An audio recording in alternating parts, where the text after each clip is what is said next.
Hello everyone, my name is Timothy Lee Grant and welcome back to another video where we are going to try to do a project to reinforce those super important skills within back-end software engineering. So that's our goal. We're trying to do a project to be able to become a back-end software engineer. That's where we're trying to head. And this project, it's not supposed to be extremely useful. It's not supposed to do something or be impressive. No, the point of this project is simply only to teach us and help us practice those skills. All right, so with that context in mind, what we were doing previously was we're using Node.js to be able to write a server for processing requests. So a web page is going to be sending us a request at some URL. Our server is going to be using Express, and Express is a way that we are able to grab those paths or routes, grab it, and then process it. So that's what we were doing. We set up everything. We got the EJS, which is the like HTML that we're able to give to the user, and they're able to perform their actions, okay?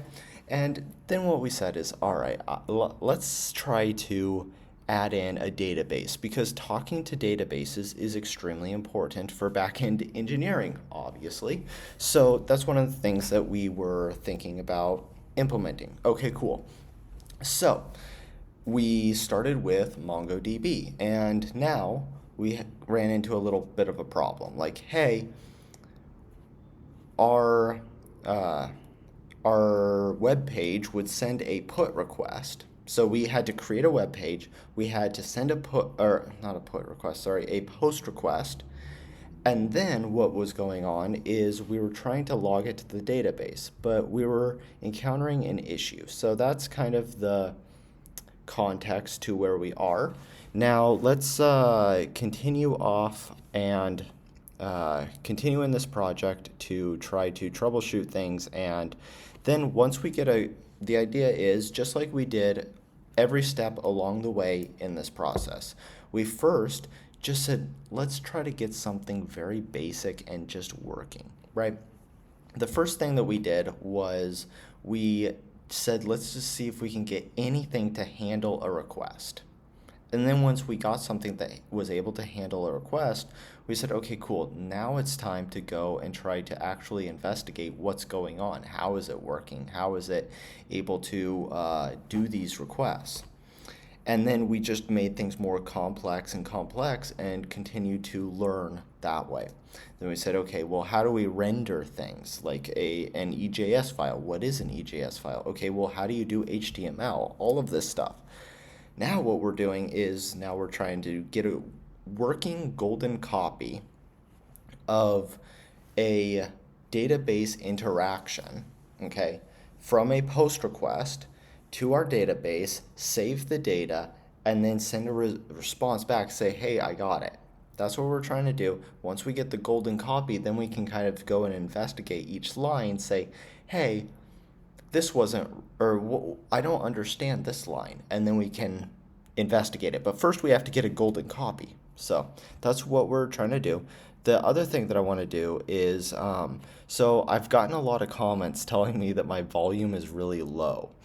And I didn't understand, like I was trying to figure out why that was the case, and I was listening to my videos and I'm like, yeah, it is pretty low, but I didn't know how to solve that. Then I stumbled upon a comment who kind of nudged me in the right direction. So I found this in the settings, and so I'm going to keep talking and let's see, does it get really, so this is about what I had it previously. I don't know where this volume changed or how that happened, but anyways, now I'm doing something like this or something like this. I don't know if this is actually going to change in the YouTube video, but this is kind of a secondary experiment, so hopefully that worked. I'm going to check it out later, but anyways, let's go and come here. So this is my video from yesterday, okay? my video from yesterday, and I posted this that I was encountering an issue. Okay, so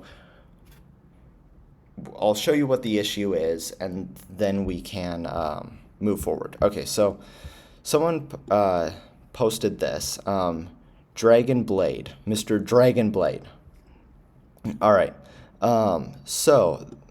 this is what they say that my problem is, okay, and we are going to investigate this. And then here's the person, Dono Thank. Okay, so the interesting point that they said was, like, your audio is too soft. Okay, I've gotten that comment a lot actually, but the very useful information that they gave was that my volume actually changed between these two time frames. So I was able to go rewatch the video. It actually did change, and that's what I was doing here. I was rewatching it. But even more strange was this, right? Like, I come here and I look at the video, and then I load that video right there. On my Mac, that portion where the volume goes up, the volume actually cuts out on the video. So on the YouTube, I don't know. I've been struggling with sound for a while now on my YouTube videos. Hopefully that little thing that I was doing with the settings, hopefully that helped things. But let's kind of get into this. So first what we need to do is we need to start the, come here, start. Okay, so what we're doing is we're starting the MongoDB. So now MongoDB is listening, okay? Then what we need to do is we need to start our server. So node mon server.js, okay? So now our server is running. So now I will show you what the problem is, okay? So we come here. We have the, nope, not this one. It's this one. Okay, so we have this, and I'm going to come here and say Timothy. Okay? So this is my username, and I'm going to press that submit button. Submit. And then we get response here, right? So we know that we're hitting the target, but we don't get any like response back. So the area in which, so this is the EJS file, which is the HTML for this page right here, okay? So I am doing right now, what's happening is I have this form here, okay, and it has this input and button. And then on click, I do this method here, or this function, okay? And now this function does a fetch, okay?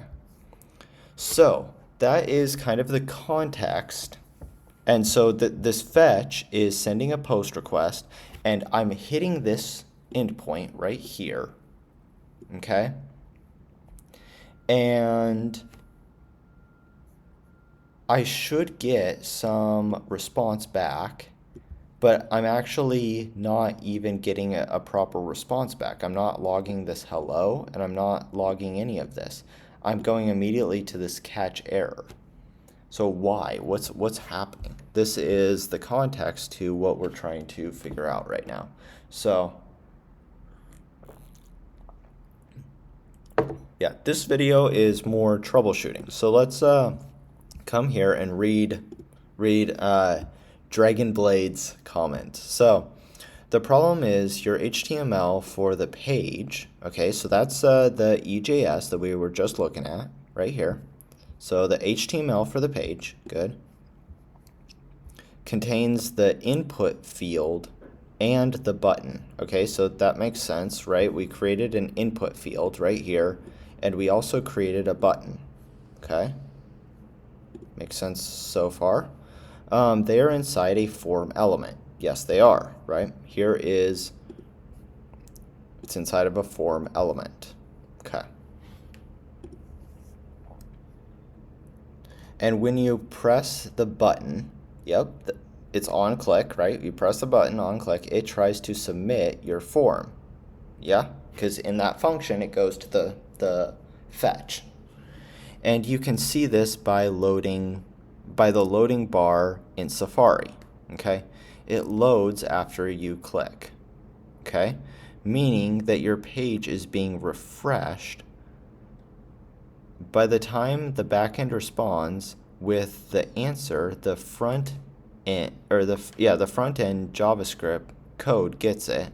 The page already reloaded, uh, and the rest of the logic is discarded. Okay, so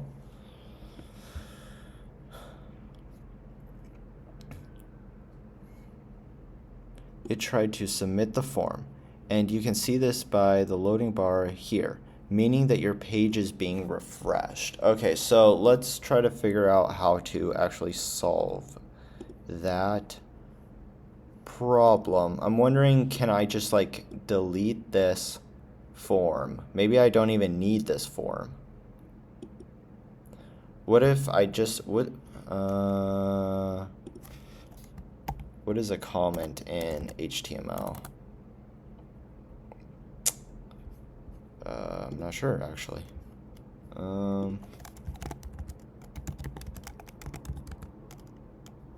Why am I using Google? What's going on here? Okay.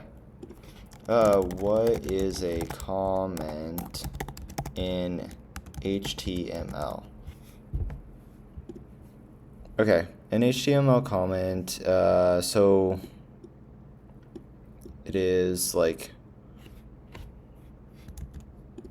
that.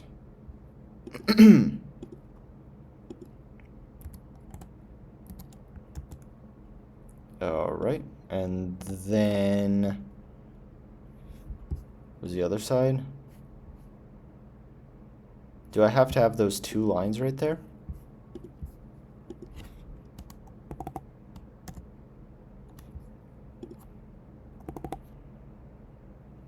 Okay, apparently I do. All right, there we are. That's an interesting way of doing comments, and not very, yeah,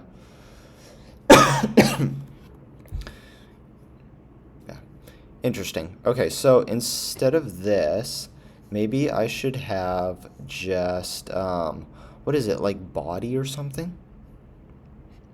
So I come here, and maybe I just do, maybe I just copy this kind of thing.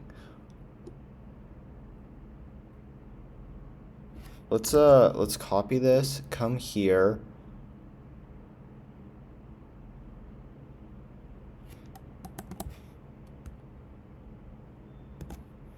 And do this. HTML and scripts, maybe. So this is also a pretty good learning opportunity of how to create all this stuff. Let's see, body, so I don't want H1. I want two elements. I want that input. So input, right? I want an input element of type text, okay? And then I want ID is equal to input data, sure. Okay.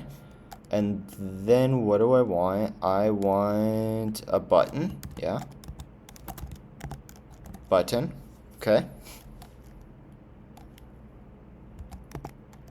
ID is equal to button element, okay. On click is equal to this submit data, okay. Submit, I need a thing there, whoops. Submit here, okay. Is that all we put up there?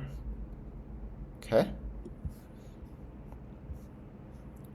So should we just run this and see if it works and then troubleshoot later? Yeah, let's do it. So let's come here and let's just do the exact same thing. Go. Ah, darn. Okay. Title is not defined. Why? Title. Oh, right, because I don't need a title actually. So this is like the format for filling in data, but I can just say something. Something. Okay, cool. So let's see if this works. Okay.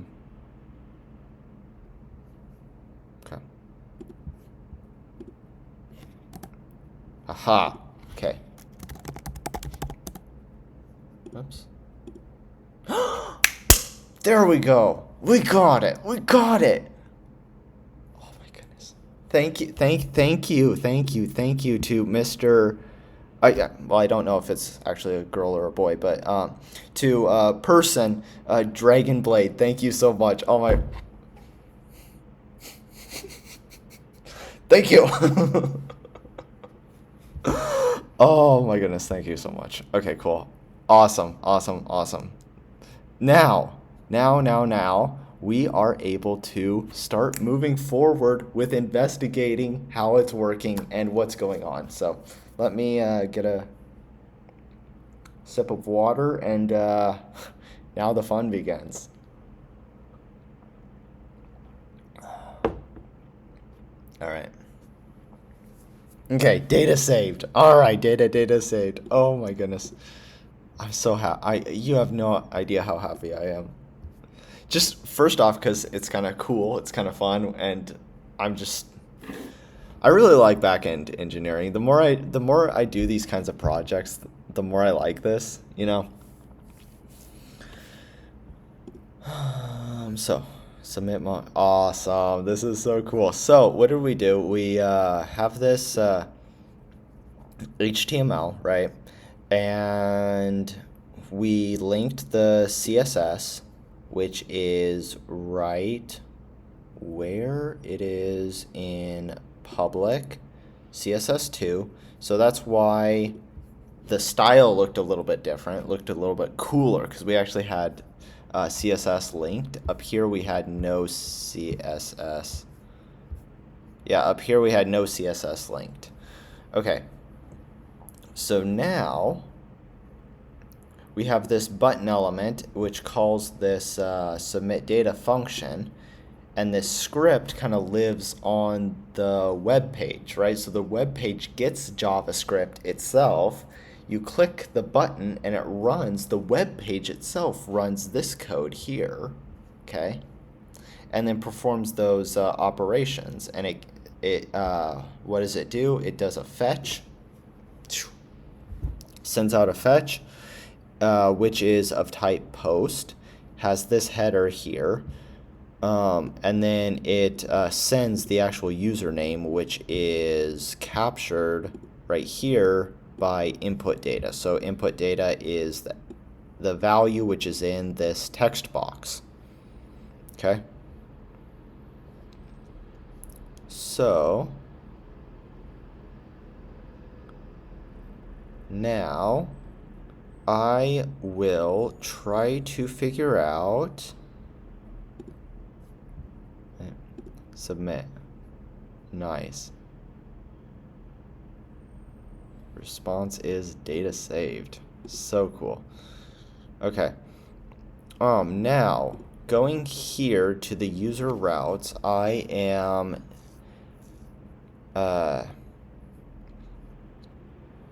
saving the data in a database, right? Submit Mongo, data saved. Okay.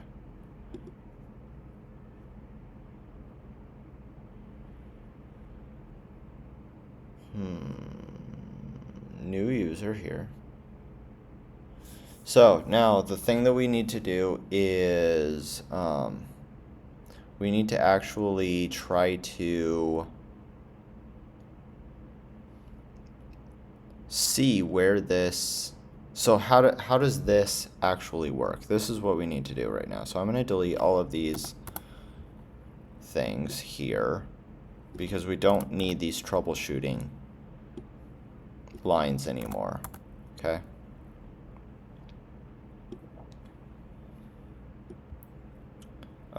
And now I'm just going to copy and paste this here, go to GPT and say, can you explain every line of code in here? Can you explain every line of code in here? Okay.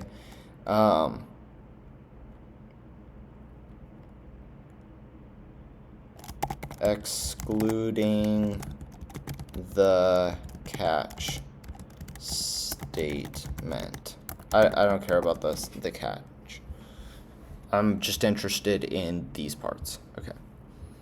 So, I'm curious about this async. We have been avoiding async for a very long time. So, router post, all right, it defines a post route. That's fine. We know about that, meaning it listens for incoming HTTP post requests at this endpoint. That's fine.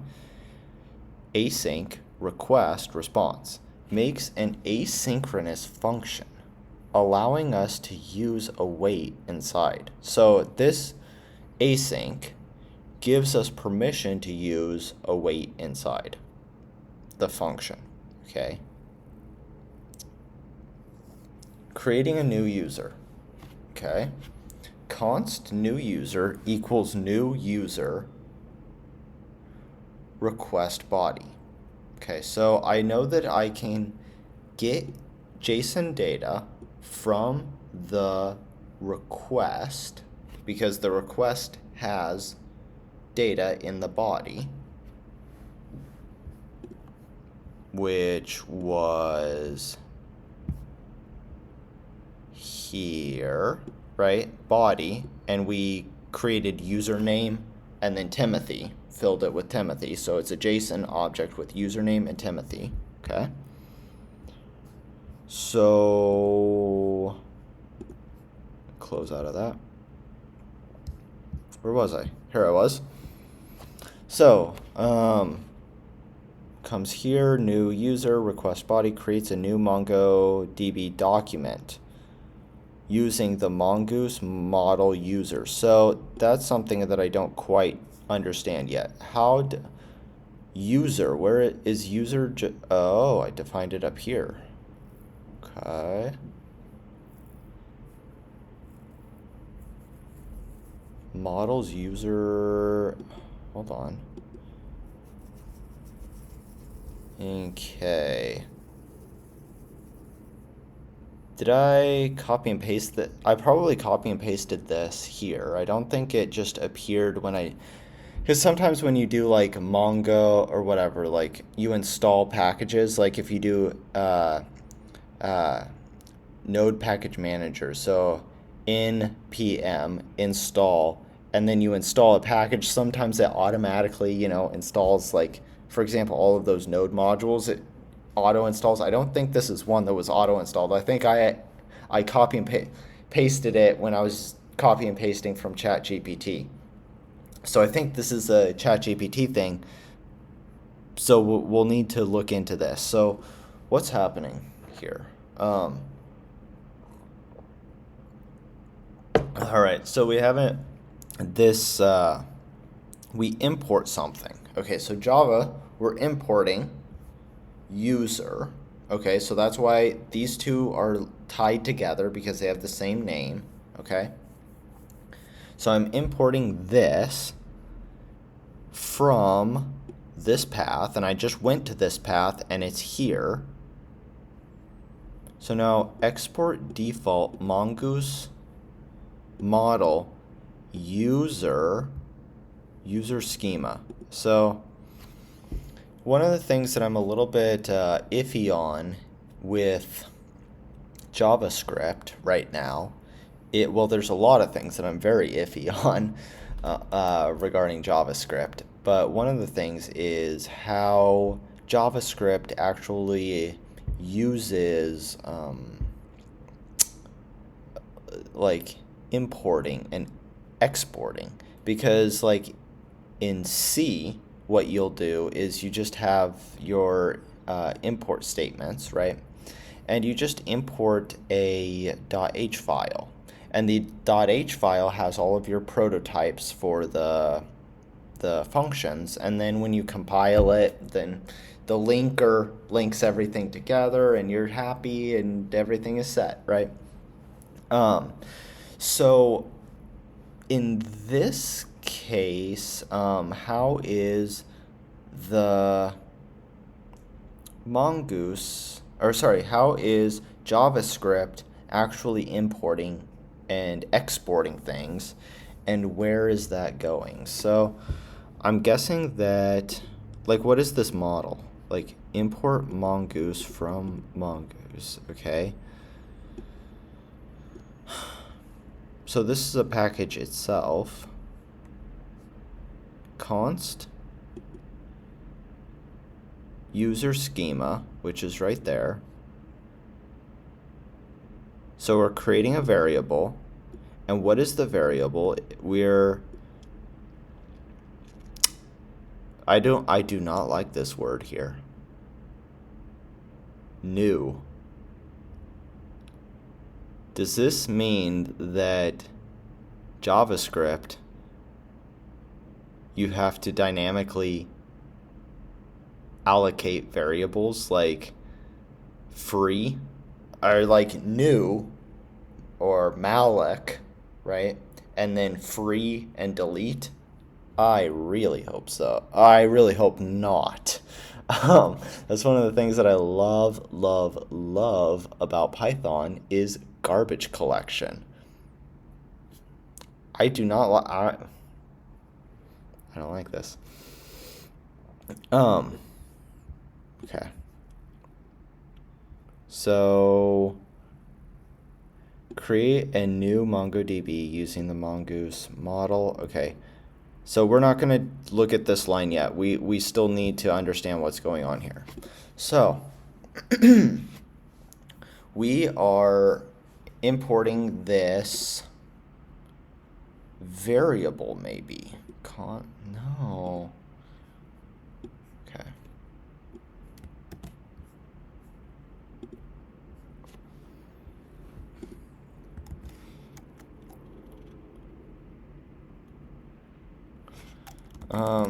Here is my file for user, and can you explain about what exactly is being exported, and when I call the, what was it? This one.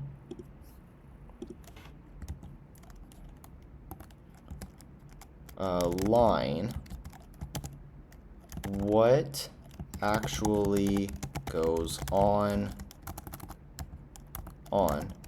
Trace the entire pathway. Okay. Another sip of water.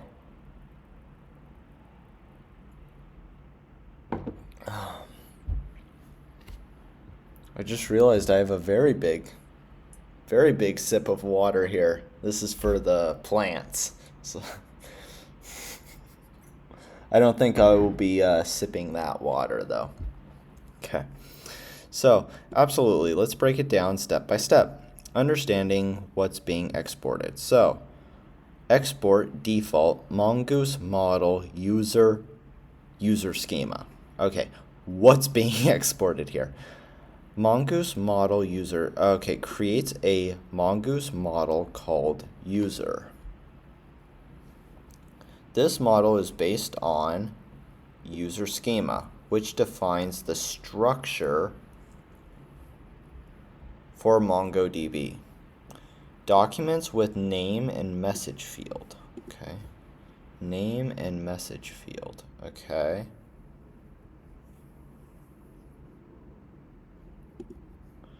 So do I need to pass 2 arguments in though? So that's a little bit suspicious. I'm not passing 2 arguments in here. Okay.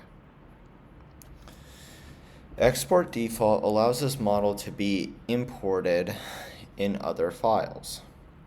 Okay. What happens when const new user request body is called?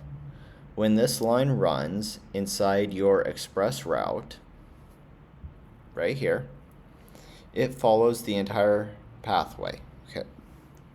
What is that? So step 1, importing the model. Your user model is imported in the route file. So import user from, yep. Okay, so that we imported it. So we imported this user. Now user is available as a Mongoose model to interact with MongoDB. Honestly, I'm still not quite convinced of this statement. Like, I don't know what that means. What does it mean to be a Mongoose model? Like, what? I understand this is like, okay, I can parrot the words. Yeah, this is a Mongoose model. Here's the schema. It has a name of type string, a message of type string, but I'm not convinced of it yet. I don't feel it. I can parrot the words, but I don't feel it. I don't intuitively understand it right now. Okay. So, receiving the client request.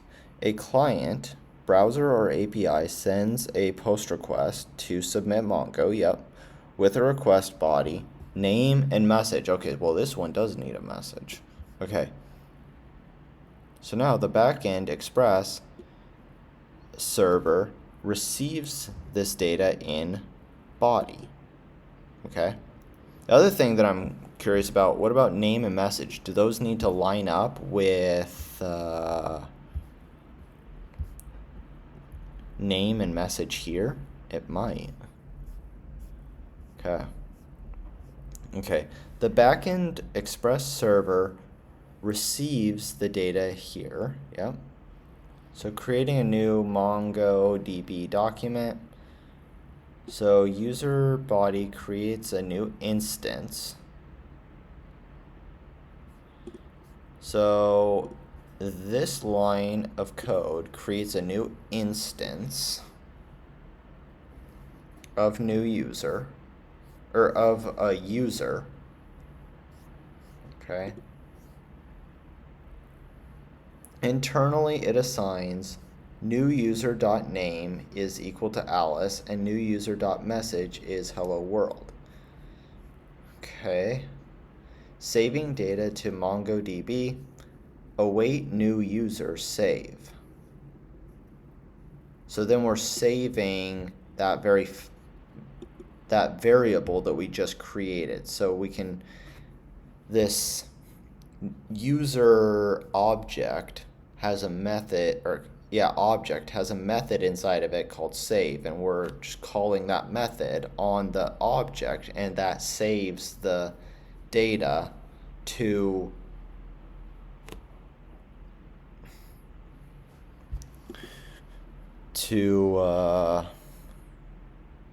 the database. So I'm kind of curious, can I do console.log and then new user dot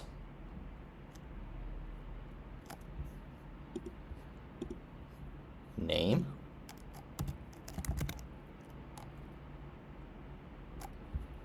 Like this? Can I do this? Let's see.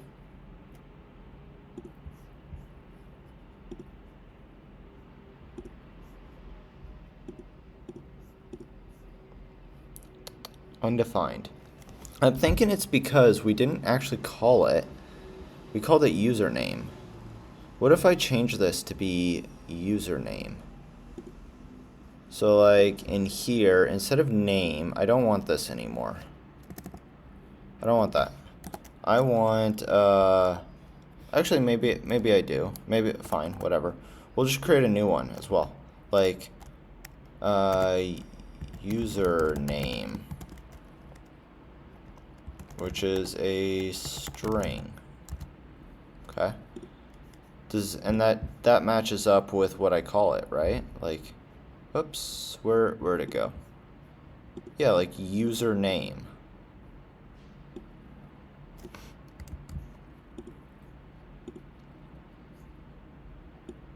Should be the same, right? Okay. Let's do this again, and I do not want to call name anymore. I want to call username. Okay. So I'm going to submit here. Timothy. Hey, we got it. Okay, so I am able to grab member variables within this new user object here. But that's not in the database, right? That's not, I'm not grabbing anything from the database. We're gonna have to learn how to do that, obviously. That's a, just saving data in the database isn't very helpful. But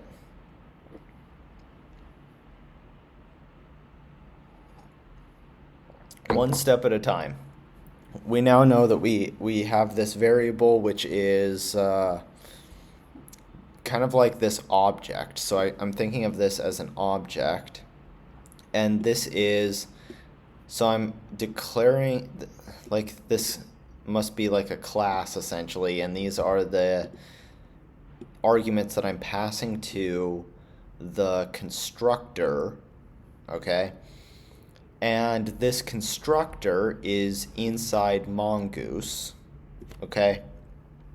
And what does Mongoose do, right?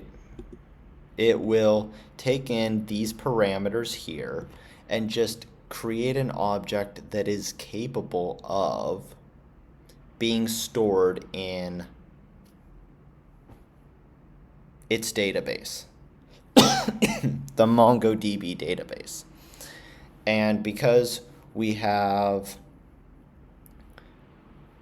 MongoDB, which is NoSQL, which doesn't stand for no, like no, it's not only SQL. We have this schema here that we're able to utilize. Now, again, we need to do much more investigation on like how NoSQL actually works and how we interact with it, but we're just playing with things right now, trying to understand what's happening. Okay, so we also know that we do need to match up these like names, like username. Okay. So let me check, like, I want to know, after I add this to the database, how do I actually see the data in the database? Okay, so now to view it, so you can do it on the actual terminal. That's okay, that's kind of strange. View all records in the collection. Compass, query in my code. This is more like what I want to do.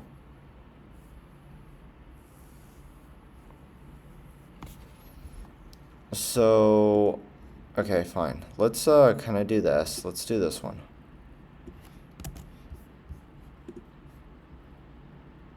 So inside of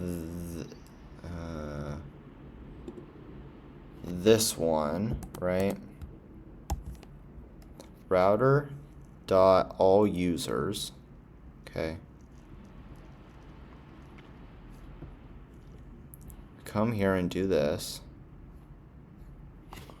So now I'm going to try to access that web page. So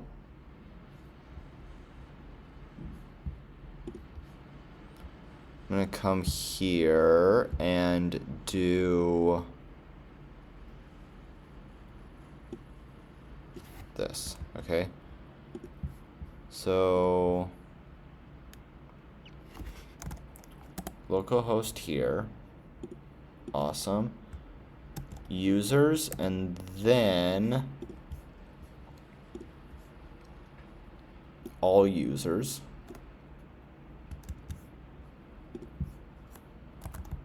Okay. I thought that this was broken for a second. Because I was like, oh man, I messed something up. This is working. Look. ID, and it has an ID, which I think that is called the primary key, right?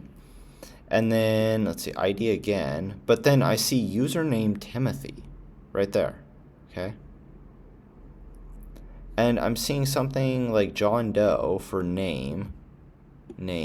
Okay, so this actually is the database. There is a database here. And I was able to store data in from my put request. And notice it, now it has a username. The other ones don't have the username because that was before I actually added that to the schema. Okay, okay.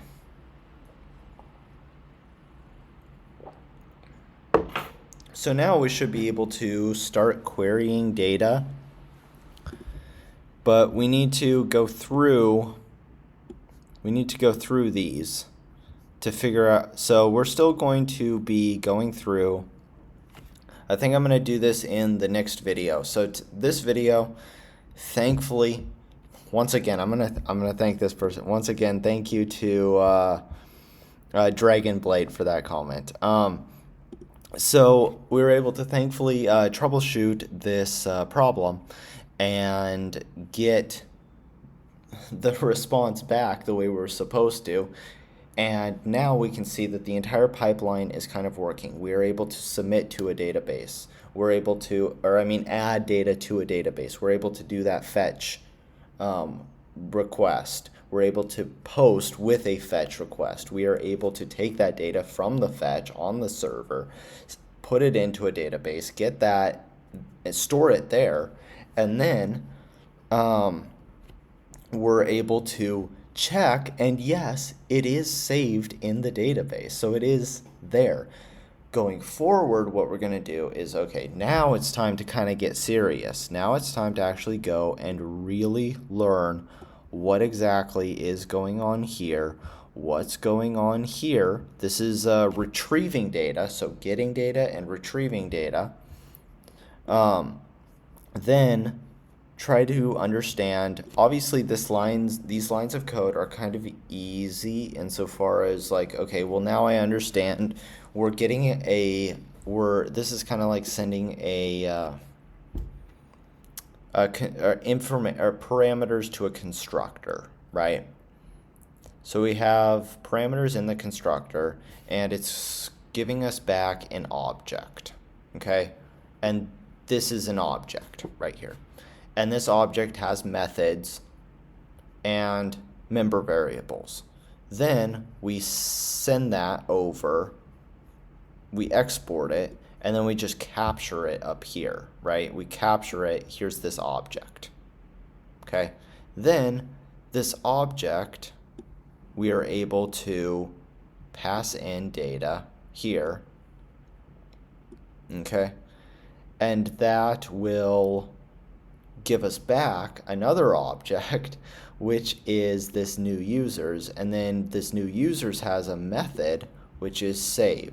So trying to wrap my head around that, yes, that's important. We need to be able to wrap our heads around that, but also we need to understand, we do need to start digging into, okay, what actually is NoSQL? What is the schema?